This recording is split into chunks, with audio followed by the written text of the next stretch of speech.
Good morning students. आज आपका topic है व्यवहारवाद के सिद्धांत। व्यवहारवाद के सिद्धांत जिस अधिगम सिद्धांत के अंतर्गत आते हैं व्यवहारवाद, गेस्टाल्टवाद। तो आज हम लेंगे व्यवहारवाद के सिद्धांत में थॉर्नडाइक। थॉर्नडाइक कौन थे? एक अमेरिकी मनोवैज्ञानिक थे। जैसे आपको मैंने ये सिद्धांत वैसे करा रखा है, लेकिन अब मैं जो सिद्धांत अभी आपको जो करा रही हूँ वो मैं आपको आगे वाले एग्जाम में तैयारी जैसे करते हैं तो इस सिद्धांत से रिलेटेड आपके क्वेश्चन क्या पूछे जा सकते हैं और इस सिद्धांत से संबंधित आपके क्या क्या मैटर हो सकता है। उसमें प्रयोग आपको अच्छे तरह से याद है कि थॉर्नडाइक ने किसका प्रयोग करा था? एक भूखी बिल्ली के ऊपर प्रयोग करा था। अब इस सिद्धांत से रिलेटेड आपके जो रीट है आरपीएससी के और भी कई सारे एग्जाम है उसमें किस तरीके से प्रश्न आएंगे और क्या क्या उसके पॉइंट हो सकते हैं। तो आज हम व्यवहारवाद का सिद्धांत लेंगे। उसमें हम सबसे पहले हैं थॉर्नडाइक। थॉर्नडाइक एक अमेरिकी मनोवैज्ञानिक थे। इनका समय है 1874 से 1949। ठीक है। अब व्यवहारवादी साहचर्य के प्रमुख जो प्रवर्तक थे या व्यवहारवादी साहचर्य सिद्धांत के जो प्रमुख प्रवर्तक थे कौन थे? थॉर्नडाइक, वॉटसन, पावलोव व स्किनर। थॉर्नडाइक और पावलोव, वॉटसन, स्किनर प्रवर्तक थे, लेकिन इसके जनक, व्यवहारवादी के जो जनक माने जाते हैं, जनक कौन माने जाते हैं? John Watts Watson. John Watts Watson. अगर सिद्धांत के प्रवर्तक क्वेश्चन में होगा और इनमें से अगर आपके कोई ऑप्शन में है तो आप में चारों में से कोई ऑप्शन में है तो आपको एक चूज करके आपको भरना है, और अगर चारों ही है तो सभी सही है। लेकिन अगर आपके सिर्फ जनक पूछा जा रहा है, व्यवहारवाद के जनक कौन से हैं, तो व्यवहारवाद के जनक है वॉटसन। समय है 1878 से 1958। व्यवहारवाद के सिद्धांत, जैसे मैंने बताया कि व्यवहारवाद के 4 सिद्धांत दिए हैं। अपने सिलेबस में 3 सिद्धांत है। थॉर्नडाइक का उद्दीपन अनुक्रिया सिद्धांत, पावलोव का अनुकूलित अनुक्रिया सिद्धांत, स्किनर का हल क्रिया प्रसूत अनुबंधन का सिद्धांत। हल प्रबलन का सिद्धांत बीएड के सिलेबस में नहीं है, लेकिन व्यवहारवाद के सिद्धांत के अंतर्गत एक हल प्रबलन का सिद्धांत भी आता है। तो व्यवहारवाद के सिद्धांत 4 सिद्धांत दे रखे हैं आपको। थॉर्नडाइक का उद्दीपन अनुक्रिया सिद्धांत, पावलोव का अनुकूलित अनुक्रिया सिद्धांत, हल का प्रबलन का सिद्धांत और स्किनर का क्रिया प्रसूत अनुबंधन सिद्धांत। आज हम सबसे पहले लेंगे थॉर्नडाइक का उद्दीपन अनुक्रिया सिद्धांत। देखिए, थॉर्नडाइक के उद्दीपन अनुक्रिया सिद्धांत जो थॉर्नडाइक कौन थे? पशु मनोवैज्ञानिक थे। कौन थे? थॉर्नडाइक पशु मनोवैज्ञानिक थे। मनोवैज्ञानिक नहीं थे, पशु मनोवैज्ञानिक थे। फिर थॉर्नडाइक जो ये प्रयोग करा है, थॉर्नडाइक ने ये प्रयोग करा है उन्होंने 1913 में। ये प्रयोग 1913 में एजुकेशन साइकोलॉजी में प्रकाशित हुआ था। उनकी किताब थी एक एजुकेशन साइकोलॉजी, उसमें प्रकाशित हुआ था। थॉर्नडाइक पशु मनोवैज्ञानिक थे। थॉर्नडाइक कहाँ के रहने वाले थे? अमेरिका के रहने वाले थे। और थॉर्नडाइक ने प्रयोग किसके ऊपर करा था? प्रयोगकर्ता कौन था? प्रयोगकर्ता था एक भूखी बिल्ली। भूखी बिल्ली। ठीक है। सबसे पहले अगर हम थॉर्नडाइक के प्रयोग के नाम देखेंगे, आप नाम देखिए, नाम इतने सारे नाम है। मैंने वैसे आपको कुछ तो 6 से 7 नाम तो लिखवाए हैं, फिर भी और मैंने कुछ निकाले हैं ढूंढ ढूंढ के, जो आपके सारे निकाल रखे हैं। अब थॉर्नडाइक के सिद्धांत देखिए। उद्दीपन अनुक्रिया सिद्धांत, उद्दीपन अनुकूलित अनुक्रिया सिद्धांत, फिर सबसे पहला अधिगम का बंध सिद्धांत, जहाँ पे बंध शब्द आएगा वहां पर थॉर्नडाइक का सिद्धांत है। प्रयास व त्रुटि का सिद्धांत, संयोजनवाद का सिद्धांत, संबंधवाद का सिद्धांत, एसआर सिद्धांत।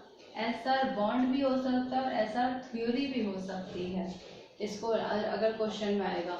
लेकिन अगर क्वेश्चन में आज एस आता है तो ये सिद्धांत नहीं होएगा, एसआर होएगा। फिर नैमित्तिक अनुबंधन का सिद्धांत, प्रयत्न व भूल का सिद्धांत। उद्दीपक 2 तरीके से लिखा जाता है, उद्दीपक अनुक्रिया का सिद्धांत, आवर्ती बार बार का सिद्धांत। किसी कार्य को हम बार बार करेंगे, जितनी बार करेंगे वो कार्य उतनी बार हमें अच्छे से याद होता जाएगा। तो थॉर्नडाइक ने जो प्रयोग करा था भूखी बिल्ली के ऊपर करा था। थॉर्नडाइक के प्रयोग करने के जो सोपान निर्धारित है, जो सोपान पाए गए थे, सबसे पहले कि चालक के अभिप्रेरक कौन था? भूख। चालक और अभिप्रेरक कौन था? बिल्ली की भूख थी। लक्ष्य क्या था बिल्ली का? लक्ष्य था संदूक से बाहर निकलकर मछली खाना। मतलब चालक के लिए सबसे पहले क्या, सबसे मेन चीज क्या थी, उत्तेजना उसके लिए क्या थी कि उसकी भूख थी। लक्ष्य क्या था, संदूक से बाहर निकलकर मछली खाना। लक्ष्य प्राप्ति में बाधा, पिंजरे का बंद होना। कि लक्ष्य प्राप्ति कैसे होगी, पिंजरा ही तो बंद है, बाहर तो निकल ही नहीं सकती, मछली खा नहीं सकती। तो लक्ष्य प्राप्ति में बाधा क्या था उसके लिए, पिंजरे का बंद होना। उल्टे सीधे प्रयत्न, पिंजरे से बाहर निकलने के प्रयास करना, उल्टे सीधे प्रयास करे जा रही थी, प्रयास कर रही थी, इसलिए उसमें गलतियां भी हो रही थी, तो प्रयास त्रुटि का सिद्धांत भी आ रहा था।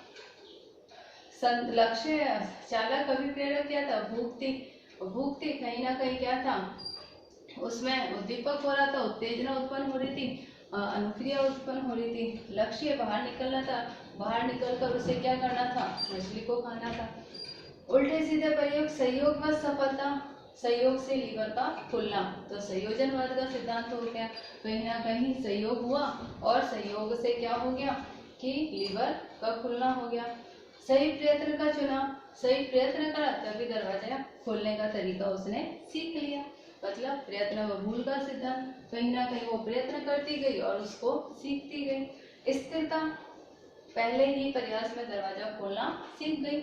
मतलब जब उसने 4 से 5 बार प्रयास करा, पहले बार में सफलता नहीं प्राप्त हुई, बहुत समय बाद सफलता प्राप्त हुई, बार बार अभ्यास करने के बाद, बार बार आवर्ती का नियम इसलिए कहा गया है, बार बार उसने प्रयास करा तो बार बार प्रयास करने के बाद में उसका सफलता उसको बहुत समय बाद प्राप्त हुई।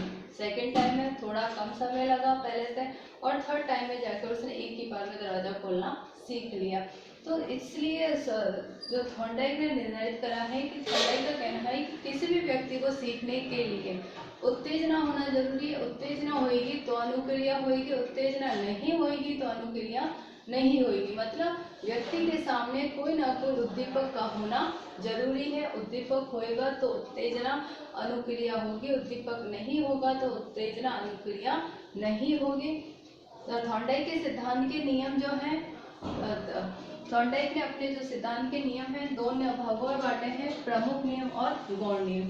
प्रमुख नियम और गौण नियम हम ये कह सकते हैं कि दो भागों में जो सिद्धांत बांटे हैं। अगर सपोज मान लो आपके क्वेश्चन आता है कि प्रमुख नियम, थॉर्नडाइक के प्रमुख नियम कौन से हैं, और उसमें सिर्फ रुचि दे रखा है, तत्परता नहीं दे रखा है।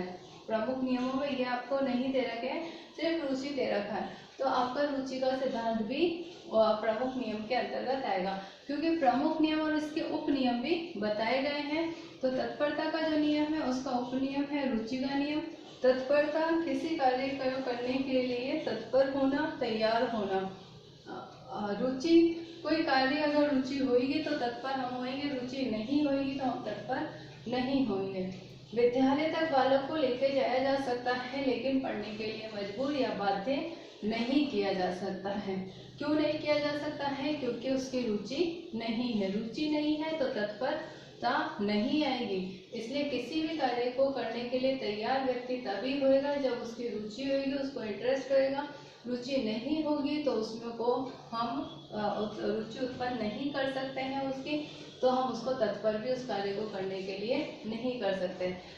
यहाँ पर बिल्ली की चालक जो था, अभिप्रेरक को क्या था, भूख थी उसकी, तत्पर किसको थी, वो यहाँ पर मछली को खाने के लिए।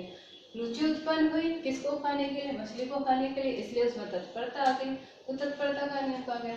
अभ्यास, अभ्यास का उपनियम है उपयोग और अनुपयोग का नियम। जितनी बार व्यक्ति अभ्यास करेगा उस कार्य को वो उतना ही अच्छा सीख सकता है। किसी भी कार्य को बार बार करता जाएगा, उसी में वो स्वयं के कार्य में, अपने कार्य में ही उतना सुधार करता जाएगा। अभ्यास करा, हम क्या करा, पिंजरा खोलने के लिए क्या करा, बार बार तरीका सीखा, बार बार अभ्यास करा, उसने प्रयास करा।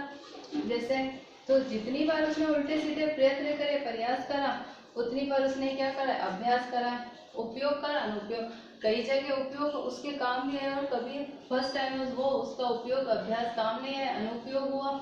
लेकिन बार उसने जितनी बार सीखती रही, करती रही, फर्स्ट टाइम में सहयोग बस उसका जो पैर था लीवर में पड़ गया था, तो अभ्यास का नियम भी कहलाया। उपयोग अनुपयोग, क्योंकि किसी कार्य में अगर हमें अभ्यास करते करते सफलता मिल रही है तो हम उसको उपयोग कर पा रहे, कहीं अभ्यास ऐसे होता है हमने अभ्यास करा लेकिन उसमें सफलता नहीं मिली तो वो अनुपयोग हो गया। फिर तीसरा है प्रभाव। किसी भी कार्य को हम जब करेंगे उसका प्रभाव सकारात्मक भी हो सकता है, नकारात्मक भी हो सकता है। अगर हमें किसी चीज में सफलता मिल रही है तो वो सकारात्मक प्रभाव होएगा, किसी चीज में सफलता नहीं मिल रही तो वो नकारात्मक प्रभाव होएगा। यहाँ पर बिल्ली के लिए सकारात्मक क्या था, मछली का खाना, तो यहाँ पर उसका प्रभाव जो पड़ा उसके तो क्या पड़ा है प्रभाव, बिल्ली का तो प्रभाव सकारात्मक ही पड़ा है क्योंकि उसे कोई ना कोई चीज प्राप्त हुई है। व्यवहारवाद की एक और देन है, व्यवहारवाद की एक और देन है दंड और पुरस्कार। व्यवहारवाद की ही देन है दंड और पुरस्कार। तो दंड और पुरस्कार जो देन है, या हम कह सकते हैं किसी कार्य को करने के लिए हम दंड दे सकते हैं, पुरस्कार दे सकते हैं, तो वो किसकी देन है, व्यवहारवाद की देन है। अब इसके गौण नियम जो है, गौण नियम में पहला है बहु अनुक्रिया का नियम। किसी भी कार्य को जब हम करते हैं तो उससे संबंधित हम कोई नया काम हमें आया या कोई नए काम की हमें तैयारी कर रहे हैं या नई समस्या हमारे सामने आ गई, तो नई समस्या जब सामने आई तो नई समस्या को हम समाप्त करने के लिए जितनी भी अनुक्रियाएं करेंगे उससे संबंधित वही बहु अनुक्रियाएं होंगी। सपोज मान लो जैसे हम किसी एग्जाम की तैयारी करें लेकिन जब उसकी डेट फाइनल हो गई, डेट पास में आ गई, तो हम लाइब्रेरी भी जा रहे हैं, हम नेट से भी पढ़ रहे हैं, हम लोग किताबों से भी खोज रहे हैं, हम कोचिंग भी जा रहे हैं, हम ट्यूशन भी जा रहे हैं, तो ये सारी जितनी भी हम अनुक्रियाएं कर रहे हैं उससे संबंधित वो सारी क्या होंगी, बहु अनुक्रिया। यहाँ पे बहु अनुक्रिया कि बार उसने क्या करा, उसको पिंजरे में उछली कूदी खोलने के लिए कई सारे उसने प्रयास करे, तो बहुत सारी अनुक्रियाएं करी उसने, कई किस लिए अनुक्रियाएं करी, उसको मछली को खाने के लिए। फिर मानसिक स्थिति, किसी भी नए काम को करने के लिए या किसी भी कार्य को करने के लिए मानसिक रूप से व्यक्ति का तैयार होना जरूरी है। अगर मानसिक रूप से किसी कार्य को करने के लिए हम तैयार नहीं होंगे तो क्या होगा, उस कार्य में हम सफलता नहीं प्राप्त कर सकते। आंशिक क्रिया, किसी भी कार्य से संबंधित हम छोटी छोटी जो क्रियाएं करते हैं वो सारी ही आंशिक क्रियाएं कहलाती है। या हम ये कह सकते हैं कि छोटे छोटे इकाई बार पाठ्यक्रम होता है, पूरा पाठ्यक्रम होता है, लेकिन उसी पाठ्यक्रम को हम छोटे छोटे अंशों में मतलब इकाइयों में हम बांट कर और उसको याद करने का प्रयास करते हैं, तो वो क्या होती है, अंश। किसी भी कार्य को छोटे छोटे टुकड़ों में बांट कर करना, तो आंशिक क्रियाएं करना। समानता, ज्ञात से अज्ञात की ओर किसी भी कार्य को हम जब करते हैं उसमें समानता कहीं ना कहीं हमें प्राप्त हो जाती है। साहचर्य परिवर्तन, किसी भी कार्य से संबंधित उस कार्य को करना।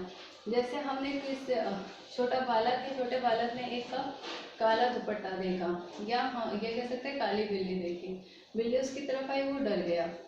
जब भी वो काली चीज की तरह देखेगा तो वो क्या करेगा, डर जाएगा। क्यों डरेगा, क्योंकि वो उससे साहचर्य संबंधित है, कहीं ना कहीं रंग का समानता है उन दोनों में, तो रंग की समानता से क्या होता है, उसमें साहचर्य परिवर्तन आता ही आता है। तो थॉर्नडाइक ने जो भी थॉर्नडाइकर ने जो ये नियम दिया था, इसका सिद्धांत सीखने में बहुत ही ज़्यादा प्रयोग किया हुआ। थॉर्नडाइक एक पशु मनोवैज्ञानिक थे। ये सिद्धांत जो मैंने आपको ये सिद्धांत से रिलेटेड जितनी भी जानकारी दी है वो आपके आरपीएससी या रीट की तैयारी में काम आएगी। इससे संबंधित आपके नोट्स और आपके क्वेश्चन आपको पीडीएफ में सेंड कर दिए जाएंगे।